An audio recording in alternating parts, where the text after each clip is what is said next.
Um homem popular. Sempre notado.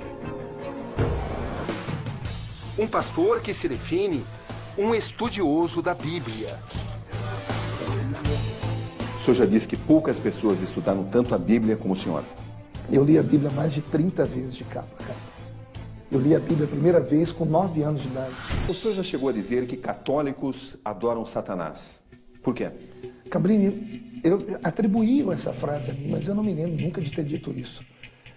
Tudo que foi feito comigo, inclusive essas coisas polêmicas, tem mais de 20, 22, 23 anos, quando o mundo era outro. Há 20, 22 anos atrás, o padre ia para o púlpito da igreja dele e falava que os evangélicos adoravam o diabo, que eram heréticos. O senhor falava isso? Então, eu não me lembro se eu falei isso. Eu me lembro que eu falava contra o catolicismo. O senhor pensava isso? Eu pensava contra o catolicismo, porque eu fui católico e deixei o catolicismo.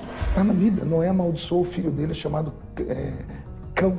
Ele amaldiçoou, chamou o filho e amaldiçoou o neto dele, Canaã, e disse: malditos sejam todos os seus descendentes. A fama de homofóbico. E ele se sente injustiçado. É difícil. É difícil. Vem a minha mãezinha, Dona Lúcia, que é uma mulher que mal sabe ler e escrever, andar na rua e as pessoas vão falar para ela: nossa, seu filho é um monstro.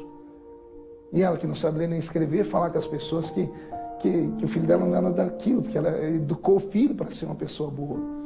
Eu nunca promovi o ódio, eu nunca xinguei ninguém, eu nunca bati ninguém, eu nunca falei palavrão contra ninguém.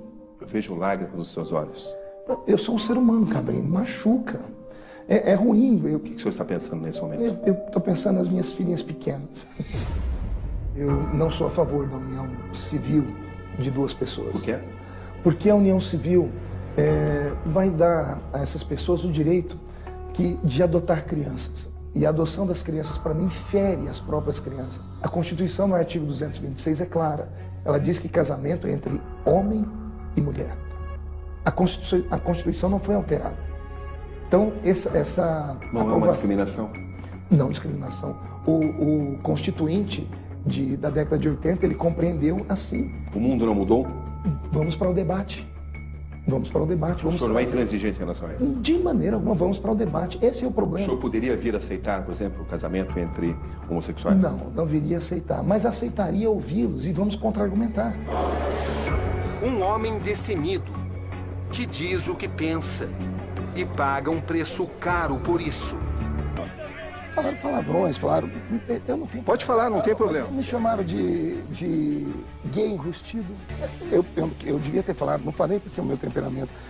Quer dizer que, então, eles podem chamar uma pessoa de gay. Uma pessoa que não é, se chamando de gay, vai preso. Então, são coisas que não dá para entender. Deputado, no Congresso Nacional, os gays sempre foram pouco representados. Historicamente, apenas 2 homossexuais, Clodovil e Jean Willis. Qual a diferença entre eles? Gigantesca, Cabrini. Porque eu não tive a oportunidade de conviver com Clodovil, mas eu tive acesso aos vídeos, aos discursos, aos projetos de Clodovil e convivo com Jean Willis. A minha luta pelos direitos humanos é uma luta que tem consistência. Então, por isso, eles não me discriminam tanto e me respeitam. Na verdade, eu conquistei um respeito aqui, porque respeito ninguém dá. São água e vinho. Os dois são gays. Qual a diferença? Jean Willis é um ativista. Eu tenho uma frase do hino nacional que combina muito comigo. Mas se ergues da justiça a clava forte, verás que um filho teu não foge à luta. Não fuja à luta, Cabrini. Clodovil era um ser humano. Quando questionaram Clodovil, o que você acha do casamento gay? Ele disse assim: não preciso de casamento gay. O que eu faço em 4 paredes e a minha felicidade envolve e diz direito apenas a minha pessoa que eu amo. Aí você pega o Jean Willis e diz: todo mundo que é contra o casamento gay é homofóbico. O senhor defende que as pessoas se tornam homossexuais? Sim. Não Como eu nascem, disse, é um fenômeno comportamental. Não defendi a cura gay porque nunca houve uma cura. Tratamento para homossexuais? Nunca houve tratamento para homossexuais. O senhor defendeu isso? Eu vou explicar para você. Eu acho que vai ser o único programa que eu vou conseguir explicar direito. Nunca houve cura para gay porque não é doença. A homossexualidade não é doença. Ela é um fenômeno de comportamento, é um fenômeno que precisa ser estudado. E ficou atribuído ao senhor considerar que gays sejam doentes, né? Exatamente. Que homossexualidade seria doença. Eu nunca disse isso. 3 encontros em diferentes cenários. Prazer. Eu vou mostrar para vocês agora o meu gabinete. Para decifrar o homem por trás do deputado federal. de opiniões contundentes, que chocam a maioria. O senhor considera o ato homossexual um ato imoral? Sim, considero. Eles não reconhecem que estão errados e não veem a homossexualidade como um pecado. Mas a Bíblia mostra isso. Eu estudei o fenômeno homossexual. De 100 pessoas que eu entrevistei, 90 tiveram abuso sexual na infância. Boa tarde, deputado. Boa tarde, Gabriel. Como vai? Tudo bem? Obra sua mente, quem também é linda. Foi assim, quando uma famosa banda morreu de forma trágica, em 1996. O senhor declarou que os Mamonas Assassinas foram punidos por Deus por fazerem músicas nocivas às crianças? De Deus não se zomba, Cabrinho. Eu vi um monte de crianças no nosso país falando palavrões. E a Bíblia Sagrada diz na boca do próprio Cristo, da boca da criança sai o perfeito louvor. Nossas crianças têm que ser protegidas por quem quer que seja. E todos devem proteger as crianças.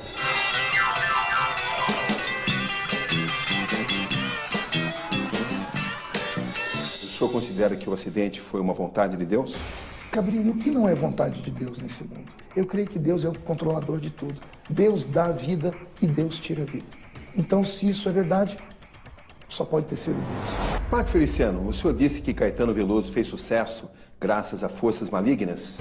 Eu disse que ele havia feito sucesso graças à crença dele. A crença dele em espíritos. Respeito à religião de todas as pessoas. Respeito a opinião dele, né? Então, uma música que não é consagrada a Deus, ela é consagrada a uma outra O entidade. senhor se arrepende de ter falado isso? Não, de maneira alguma. Falaria de novo.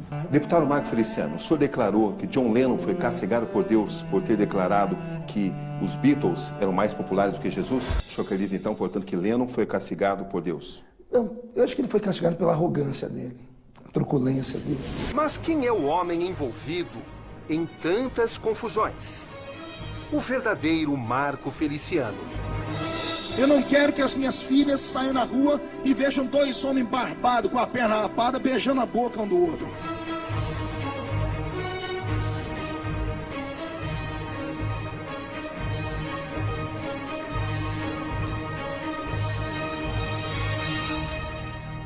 Boa noite.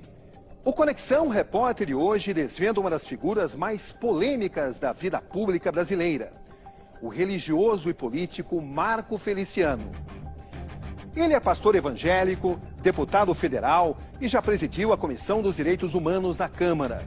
É um homem popular, com milhares de seguidores, de posições firmes, intransigente defensor dos valores da família. Alguém que fala sempre o que pensa e, por isso mesmo, já enfrentou situações críticas. Ele já foi chamado de racista, de homofóbico, de misógino, que, segundo o dicionário, é um indivíduo que despreza o sexo feminino. Graças a declarações controversas, arrumou confusão também com celebridades. Pelo bem ou pelo mal, onde ele passa é notícia. Quem é de fato Marco Feliciano? Aqui Roberto Cabrini. E esse é o Conexão Repórter de hoje.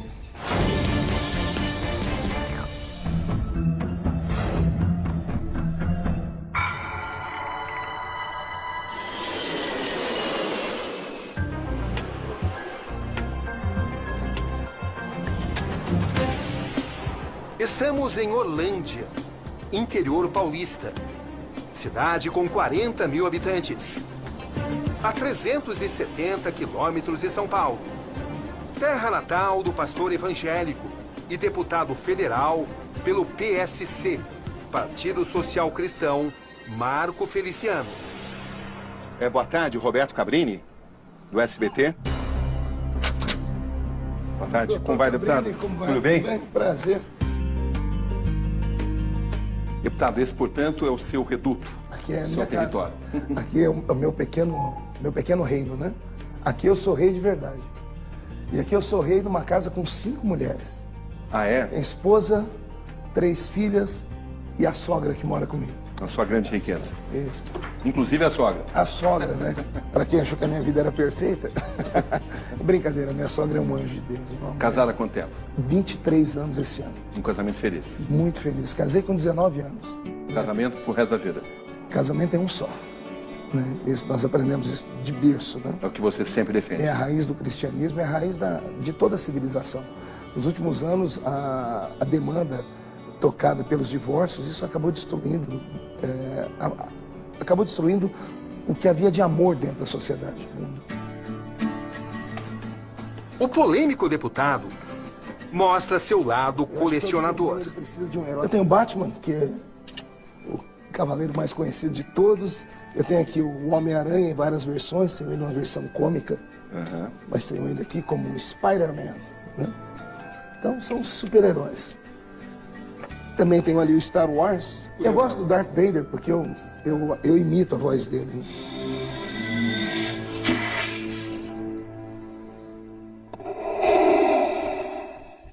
Ele dizia mais ou menos assim: I'm not a Darth Angel, don't be afraid with my voice. Is she all right? Como é que você aprendeu a fazer essa voz? A minha voz é modulável desde criança. E dá pra sair até o Bob Esponja aqui. Ah, meu Deus. Você tá fazendo político, pastor, virar criança de novo. Podemos ir fora, no lado externo? Aqui nós temos a área de lazer da família, né? Aqui a gente faz um churrasco de vez em quando, tem a piscina que as crianças usam. Tem carpas aqui? Cadê as carpas? Elas procuram, olha lá, estamos nadando, elas procuram os lugares. Agora tem um monte de carpinha bem pequenininha aqui dentro. É um castelinho que eu fiz para as crianças. Na verdade é uma casa, os tijolos eram antigos, iam ser jogados fora, e eu aproveitei eles. Aqui é uma casa de bonecas, né? Eu tenho 3 bonecas, tenho 3 filhas, Karen, Kathleen e Camille. E aqui tem as lembranças da infância delas, né? Então, os brinquedos... A minha casa é uma casa que só tem mulher. O brinquedo sofisticado das filhas. O contraste com a infância pobre do pai. Vamos passar na igreja onde eu nascia e mostrar um pouquinho da cidade de Orlândia para vocês.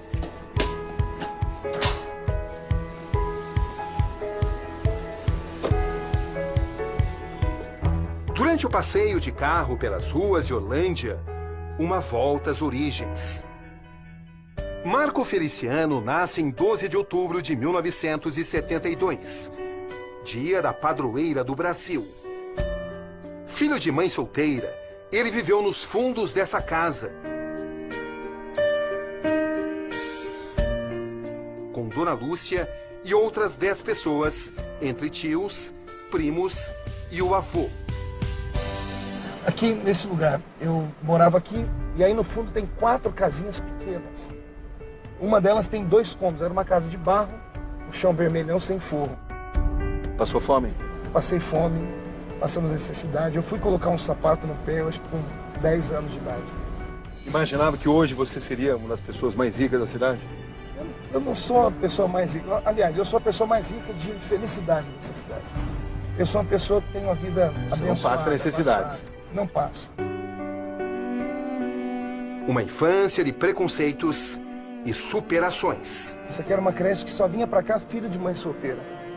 Minha mãe era uma mãe solteira e eu vinha pra cá. Fiquei aqui dos 2 aos 7 anos.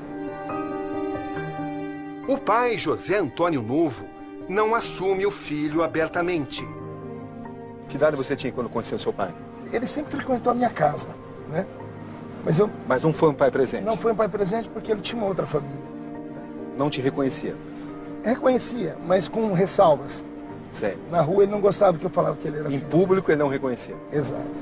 Mas ele escondia para a família oficial a sua existência, por exemplo? Ele não tocava no assunto, a família sabia. Uma cidade desse tamanho não tem como você esconder alguma coisa. Chegamos à praça central da pequena cidade. Sapato aqui.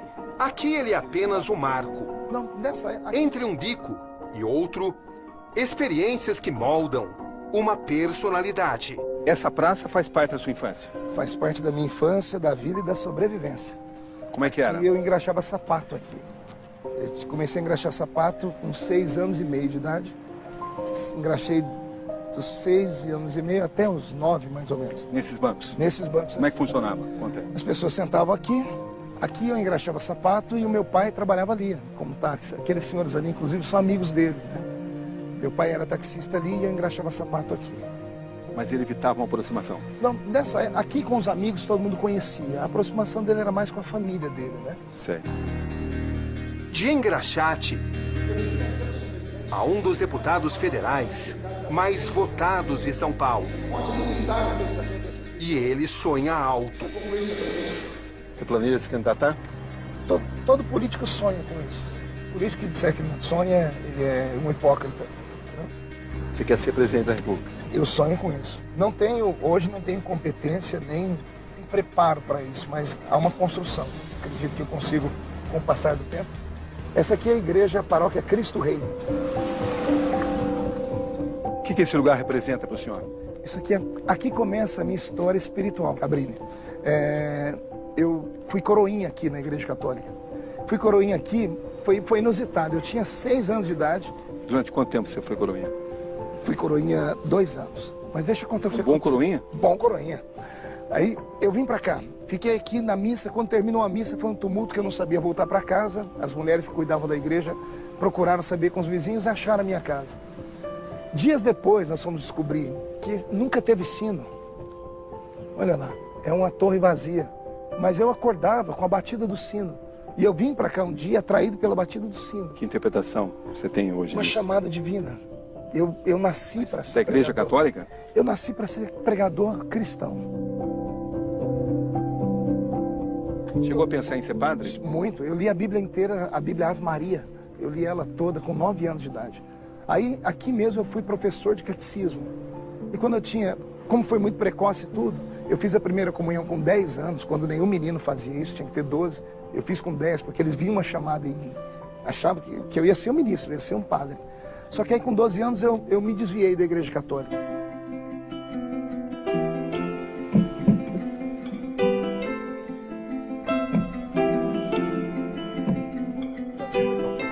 Aprendi muito aqui nesse lugar. Nesse pequeno salão, que hoje abriga um bar, ou então adolescente prega diante de um pequeno público. Nessa portinha? Nessa portinha. Tínhamos uma mesinha de madeira e 20 cadeirinhas de madeira. Aqui eu dei os meus primeiros passos, abri a Bíblia pela primeira vez, errei muito, pregava coisa errada e as pessoas tinham paciência comigo. Estava aprendendo. 13 anos. Era o início de uma nova jornada na vida espiritual de Marco Feliciano. O que passa pela sua cabeça voltando aqui? É emocionante, você está me machucando meu coração aqui, Gabriel. Eu comecei aqui, dá vontade de abrir essa porta e pregar de novo aqui dentro. O então pastor aprofunda seus estudos e se torna doutor em teologia. Todo o meu sentimento para Deus. É uma das etapas até fundar sua congregação, a Catedral do Avivamento. O senhor está presente em quantos estados? Não, só no estado de São Paulo, Rio Grande do Sul, nós temos uma igreja filiada, em Minas Gerais. É uma igreja em expansão? Eu não digo que é uma igreja em expansão, é uma igreja que cresce na medida do possível. Eu não tenho intenção de transformá-la numa mega igreja. Não tenho essa intenção. A sua igreja não é tão grande, mas é ligada a uma potência que é a Assembleia de Deus. Sim, graças a Deus. A Assembleia de Deus é a minha igreja mãe, tenho orgulho de ser assembleiano. Não conseguiria me ver como tendo nascido em outro tipo de movimento.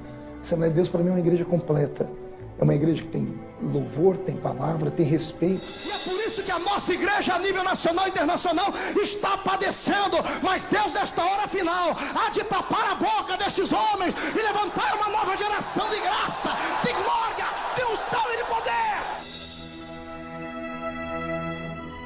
Essa é a sede principal das suas igrejas? Essa é a sede da Catedral do Avivamento, a Assembleia de Deus. A igreja que eu Onde funciona a sua central? Isso. O que significa esse lugar para você? Bom, aqui, tudo nessa cidade para mim é um reencontro com o passado, né? Esse terreno aqui onde a igreja está, por exemplo, fica do lado da casa de um empresário aqui do lado, que eu vim aqui engraxar os 12 pares de sapato dele quando criança. E eu morava a 200 metros aqui. Então, quando nós conseguimos adquirir esse terreno, e eu construí aqui, a princípio era uma loja. Eu construí uma loja para minha esposa e depois falei assim, não, nosso ramo não é roupa. Eu nasci para ser um ganhador de almas. Aí, em consonância com ela, nós fechamos com a loja e eu transformei a igreja e dei a igreja para a sociedade.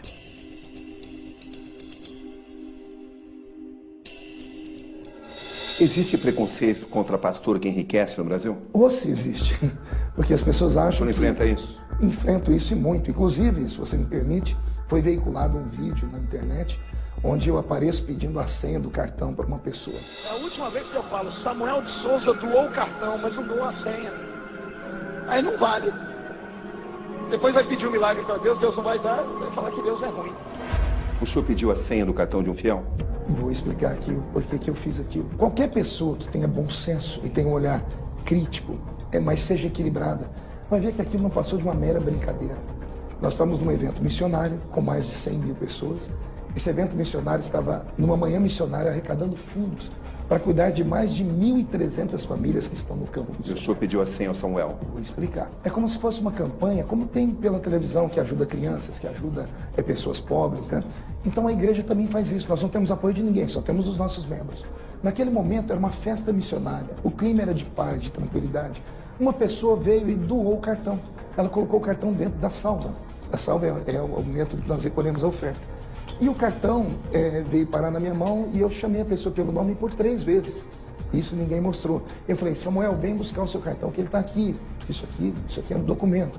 Vem buscar o seu cartão e não veio. No momento de brincadeira, eu falei, olha, doar o cartão sem a senha não adianta. Aí depois você não vai conseguir atingir aquele Deus castiga. objetivo. Oi? Deus castiga. Eu falei, numa brincadeira, você pode ver que eu estou rindo. Então, existem coisas e coisas.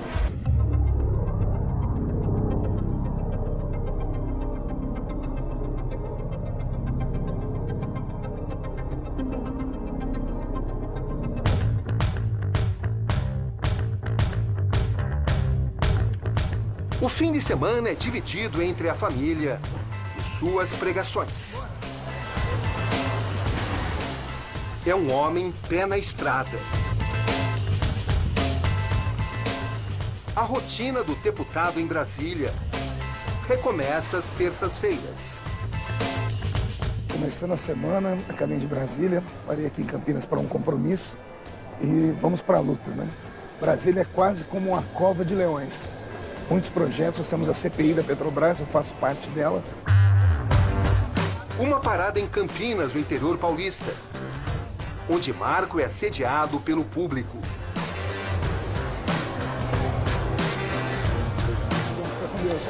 Gostei do cabelo, hein? Hora de ir, hora de partir. A dor do parto é triste, mas tem que partir. Valeu, tudo de bom para vocês, tá?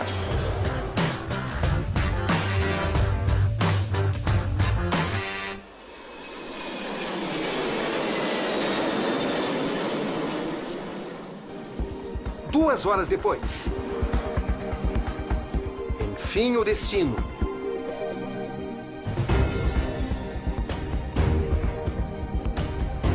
A capital federal. O centro do poder brasileiro.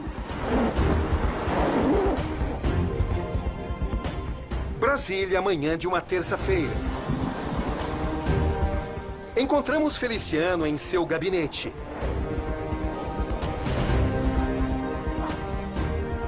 Se tornar um parlamentar e decidir os rumos do país. Uma ideia que parecia não estar em seus planos.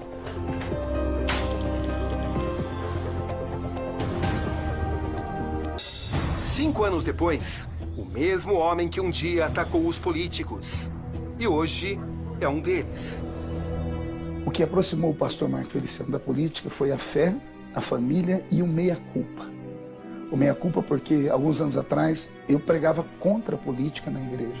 Eu tenho um DVD gravado onde eu digo, se algum dia vocês me verem na política, saibam que eu apostatei da minha fé. Como eu era um formador de opinião, como ainda sou, eu levei uma geração inteira a odiar a política, porque eles acreditavam em tudo que eu dizia.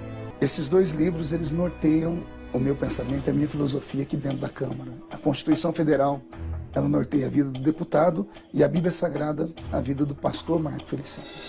Aqui estão meus diplomas, são muitos aí de formaturas. Esse aqui é o mais novo diploma que está aqui na casa, né? Que é o diploma de deputado dos votos, 398.087 votos da eleição de 2014, meu primeiro mandato. Do segundo mandato, quer dizer, tenho do primeiro mandato. Tem títulos aqui que eu recebi do país, eu sou cidadão do Rio de Janeiro, recebi da Assembleia Legislativa do Rio de Janeiro, cidadão do estado de Cuiabá, de Mato Grosso, né, da cidade de Cuiabá, e outros títulos mais. Feliciano deixa o gabinete para seus muitos compromissos. Nós vamos primeiro na Comissão de Constituição e Justiça, da qual sou membro, e vou para o plenário grande, onde nós temos a ordem do dia e as votações principais. Hoje nós temos a votação final do texto da terceirização. Aqui nós estamos nas comissões, eu já vou parar aqui na primeira comissão. Aqui é um centro nervoso da Câmara dos Deputados. As grandes coisas acontecem aqui. Aqui é a Comissão de Constituição e Justiça. Eu acabei de dar presença para dar quórum para que a comissão possa funcionar. A comissão precisa de um número X de deputados para funcionar. Os deputados, nós temos aqui hoje cerca de quase 100 ou 150 projetos sendo votados. O deputado olha a planilha, vê o que é de interesse dele e ele vem para cá para defender ou não o seu projeto.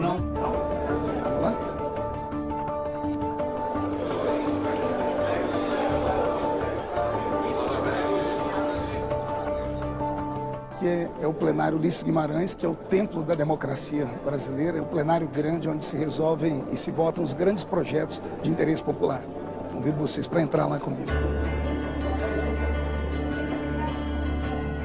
A primeira vez que cheguei aqui foi emocionante. Primeiro porque eu vim lá da Vila Tatu, né? Um menino que cortava cana, que apanhava laranja, que engraxava sapato, filho de uma mãe que não sabe ler nem escrever. Chega num lugar desse, que é o templo da democracia, onde tudo é resolvido, foi emocionante. Eu olhei para o céu e disse, foi o senhor que me trouxe para cá.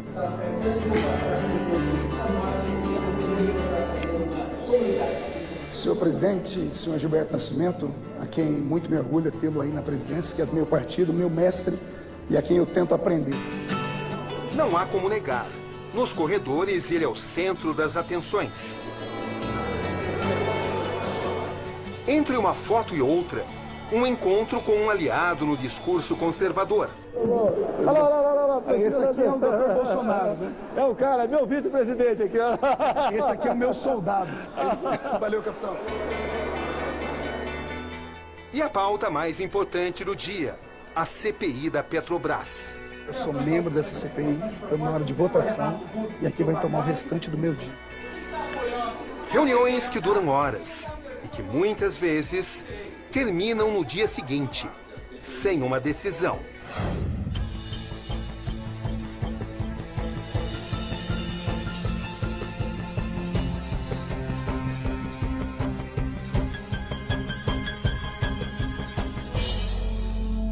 Defendo porque eu fui dentro de mais de 20 presídios. E eu falei com todos os estupradores de crianças, os pedófilos que estavam lá dentro. Todos eles, sem exceção, me disseram que assim que saíssem da cadeia, a primeira coisa que fariam era procurar uma criança estuprada. Feliciano e seu histórico de polêmicas. Março de 2013. Eu tô de pé aqui, não tô? Do que adiantou toda aquela reza? Ele assume a presidência da Comissão de Direitos Humanos e Minorias da Câmara. Começa uma onda de protestos. A gente tá aqui pra dizer fora Feliciano, que ele não nos representa, que ele saia daqui. A gente não pode ver que uma comissão histórica como essa, que lutou anos pelas minorias, por uma vida justa, por um país justo, digno, termine dessa maneira. Sob o comando de Marco Feliciano, as sessões viram palco de manifestações.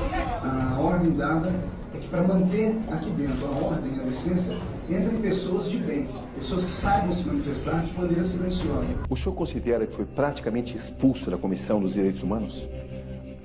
Tentaram, não conseguiram. Quem odeia Marco Feliciano? Aqueles que não me compreendem, Cabrinho. Eu acredito que hoje no Brasil, um grande grupo de ativistas que não compreendem a minha luta, ou que compreendem a minha luta e sabem do meu poder de persuasão, então não querem ir para o debate de ideias, então acho melhor achincalhar a minha imagem. E aqueles que vivem de idiotice. Nós vemos hoje uma geração idiotizada pela mídia social, que acredita em tudo que lê, em tudo que vê. Mas quando o senhor diz que repudia suas práticas promíscuas, o senhor não está generalizando? Eu estou generalizando as práticas.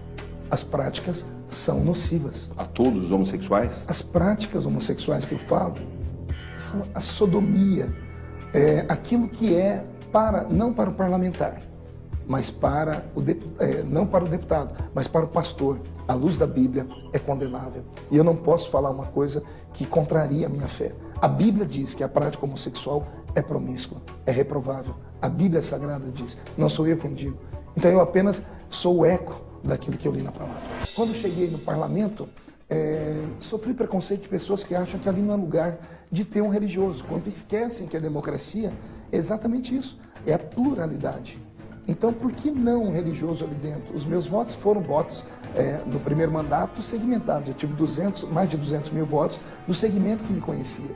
Depois, os votos dobraram no segundo mandato com 400 mil votos. E agora não são só votos evangélicos, são votos de pessoas que entenderam a minha luta, a minha ideia.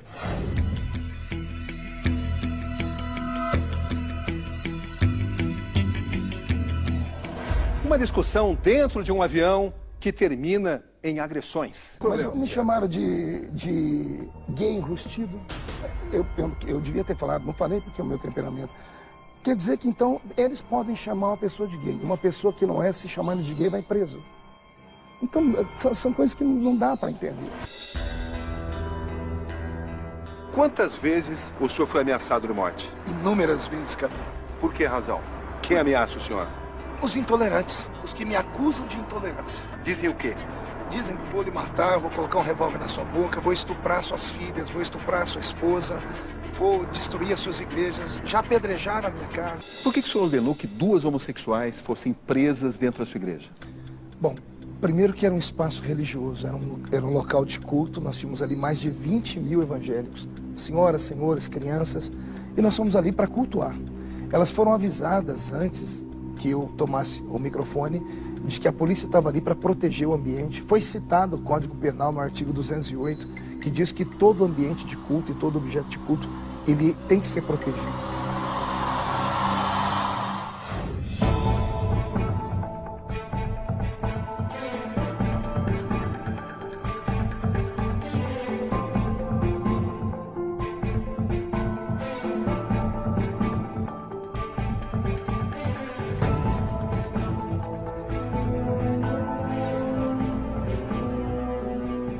Não defendi a cura gay porque nunca houve uma cura. Tratamento para homossexuais? Nunca houve tratamento para homossexuais. O senhor defendeu isso? Eu vou explicar para você. Eu acho que vai ser o único programa que eu vou conseguir explicar direito.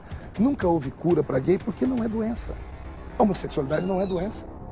Ela é um fenômeno de comportamento, é um fenômeno que precisa ser estudado. Ficou atribuído ao senhor considerar que gays sejam doentes, né? Exatamente. Que homossexualidade seria doença. Eu nunca disse isso.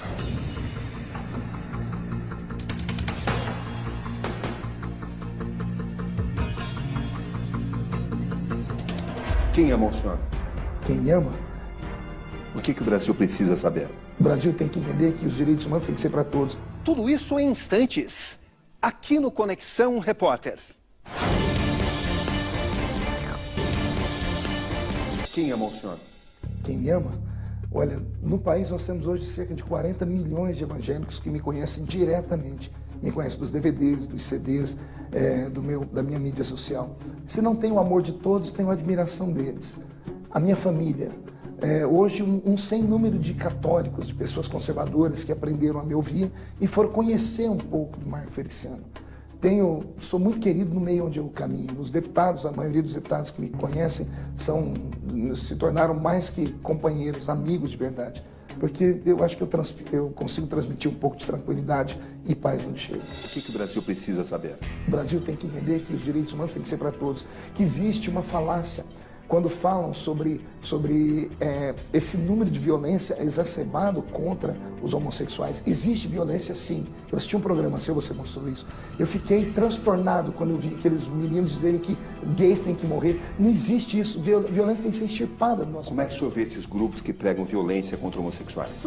São criminosos, tem que estar atrás das grades de verdade. O senhor não concorda com isso? De maneira alguma, Cabrinho. Nenhum ser humano... Cabrinho, eu vou além. Nenhum animal irracional deve sofrer qualquer tipo de violência. Imagina um ser humano que é a imagem e semelhança do Criador.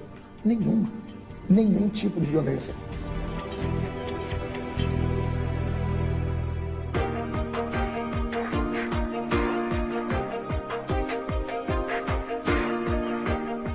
Cabrini, aqui está a riqueza da minha vida. Quando está em casa, Marco Feliciano faz de A tudo minha primogênita, para se dedicar à mulher e às filhas. A do meio, a Kathleen, e essa aqui é a Camille. O senhor sempre defendeu a família? Família é o porto seguro do ser humano. Eu sempre fui família e senti a ausência de boa parte da minha família porque eu fui criado com a minha mãe. Não tive pai, mas criado num ambiente com 12 pessoas, né? Todos os parentes moravam junto. Então eu sei a importância da família permanecer junto. Que mesmo você faltando a comida na mesa, se você tem a família junto, você tem força para produzir, para correr atrás dos sonhos, enfim. Então a família para mim é tudo.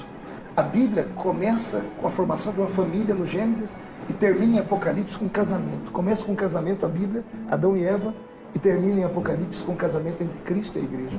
A Bíblia é a família.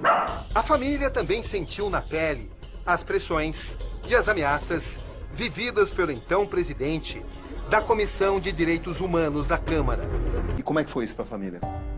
Cabrini, foi horrível, porque eu sabia onde eu tinha me metido, eu tinha pelo menos noção do que eu ia passar pelos meus posicionamentos e o que eu estava enfrentando. Não estava enfrentando homossexuais, estava enfrentando ativistas extremamente preparados e financeiramente sustentados. Então a minha briga com eles era em outro nível. Mas quando eles viram que não conseguiram me atingir, passaram a tocar na família. E aí a família, tocou na família, todo ser humano, ele perde a estrutura. Cada um de vocês tem uma experiência nessa época. Qual foi a da senhora?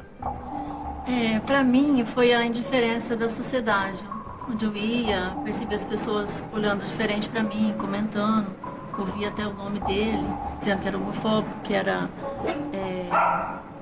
racista.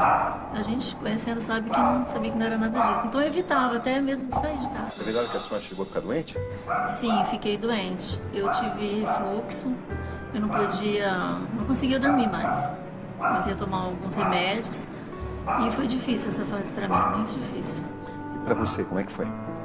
Foi difícil porque quando a gente estava na igreja de Franca, eles ficaram batendo no carro. E daí eu e a minha irmã mais nova, a gente ficou com muito medo disso, porque era estranho. Nesse episódio, os ativistas subiram em cima do nosso carro, tiraram a roupa, se esfregaram os órgãos genitais no vidro, as duas se enfiaram debaixo do banco e eu não sabia o que fazer. A polícia ali, nem a polícia tinha coragem de mandar eles parar de fazer aquilo. Isso não é manifestação pacífica. Isso não é pregação de quem não é intolerante. Foram intolerantes comigo e com a minha família. Já conseguiu superar esse trauma? Hoje eu sei lidar melhor com isso. Hoje eu consigo relevar mais, ignorar, porque acho que o que importa é o que a gente pensa dele. Nunca houve cura para gay porque não é doença. A homossexualidade não é doença. Ela é um fenômeno de comportamento, é um fenômeno que precisa ser estudado. Uma pessoa pode ser julgada de acordo com a sua orientação sexual? Não ser julgada nem sua orientação sexual, nem pela cor da sua pele, nem pela opção de vida que ela fez. Nada disso. O ser humano tem que ser respeitado. É uma premissa cristã. Você tem que amar o próximo como a si mesmo. Agora, amar o próximo como a si mesmo não me dá a liberdade de dizer assim, olha, eu amo, então eu tenho que ser obrigado a aceitar. Porque um casal homossexual não pode prover amor para uma criança? No nosso país hoje tem 30 mil casais héteros na fila para adoção. 30 mil. Tem 5 mil crianças só para ser adotada. E esses 30 mil casais héteros não conseguem adotar essas crianças. Então o problema é outro. Como as filhas do Marco Feliciano veem a questão da homossexualidade? Eu penso igual ao meu pai. E eu acho que se alguma de nós fôssemos, ele ia respeitar a gente do jeito que a gente seria. Eu acho que não ia ter diferença. Você tem preconceito contra homossexuais? Não. E você? Eu acho a mesma coisa. Eu acho que tem que respeitar, sim, quem é homossexual ou não. É uma escolha ou um fenômeno comportamental. Você tem amigas homossexuais? Não. Se tivesse, você aceitaria? Com certeza. Se uma delas fosse homossexual, você se sentiria culpado? Eu tentaria rever em qual momento da vida eu as desprotegi. Você acha que teria sido uma culpa sua? Com certeza, porque, como eu disse, ninguém está livre disso hoje no mundo que a gente vive. Eu estudei o fenômeno homossexual. De 100 pessoas que eu entrevistei, 90 tiveram abuso sexual na infância. Falta de uma estrutura familiar. É mais fácil termos um presidente evangélico ou um presidente homossexual? Acredito que um presidente evangélico, pelo número de pessoas, né? Nosso país foi fundado à beira de uma cruz. Nosso país tem estados inteiros com nome católicos, cristãos. Por que não um homem com princípios? Até onde vai o crescimento da igreja evangélica? Olha, eu acredito que até o arrebatamento da igreja, que é uma doutrina que nós cremos, a igreja vai fazer história no país. Dentro de 10 anos, o IBGE diz que nós vamos ser mais da metade do país. Hoje nós já somos cerca de 40 milhões de evangélicos. E assim ele segue seu caminho, discutido sempre, ignorado jamais.